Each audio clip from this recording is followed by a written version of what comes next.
অন্ন ভাণ্ডারে সকল বন্ধুদের অনেক অনেক ভালোবাসা। আমি অন্ন চলে আসলাম একটা মজার রেসিপি নিয়ে। দেখুন আমার বাড়ির গাছের কাঁঠাল। এই কাঁঠালটা আজকে আমি নিজেই পেরেছি। সকালবেলা ঘুম থেকে উঠেই রান্নাঘরের সামনে একটা জালনা আছে, তো রান্নাঘরে গিয়ে দেখছি কাঁঠাল পাকা গন্ধ বেরিয়েছে। কাঁঠাল পাকা গন্ধ বেরিয়েছে, তাহলে তো কাঁঠাল পেকেছে। কাঁঠাল গাছে গিয়ে এই কাঁঠালে একটু হাত দিয়ে দেখছি, ও কাঁঠালে একটু হাত দিয়ে দেখছি, কোনো কাঁঠালই পাকেনি, তাহলে ওপরের কাঁঠাল পেকেছে। তারপরে চলে গেলাম এক পা দুপা করে ছাদে। ছাদের সঙ্গেই টিনের বড় শেড দেওয়া একটা আমাদের একটা ঘর আছে, ওটার উপরে উঠে পড়লাম।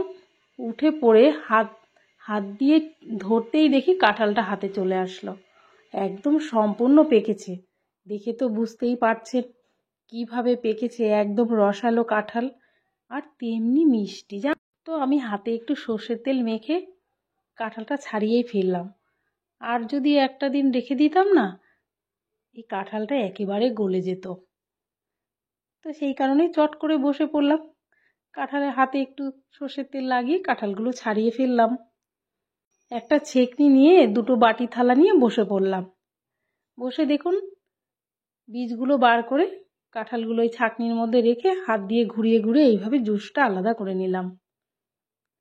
একদম গালা কাঁঠাল, কেউ তো খেতে ভালোবাসে না গালা কাঁঠাল, কি করব, গাছের কাঁঠাল তেমনি মিষ্টি।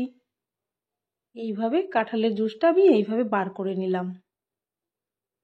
সবগুলো কাঁঠালের জুস এই একইভাবে বার করে দেখুন আঁশগুলো আলাদা করে নিলাম।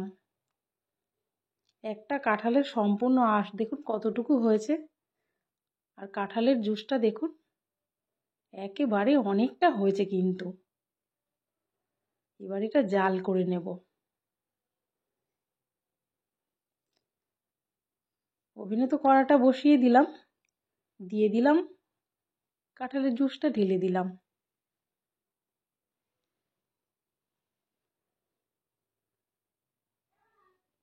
দেখুন নাড়াচাড়া করে একটু জ্বালিয়ে ঘন করে নেব। এই ফুটতে ফুটতে খুব সুন্দর একটা গন্ধ বেরিয়েছে, পুরো বাড়ি গন্ধ হয়ে গেছে সম্পূর্ণ কাঁঠালের এই মিষ্টি গন্ধ। তবে কাঁচা কাঁঠালের যেরকম গন্ধ,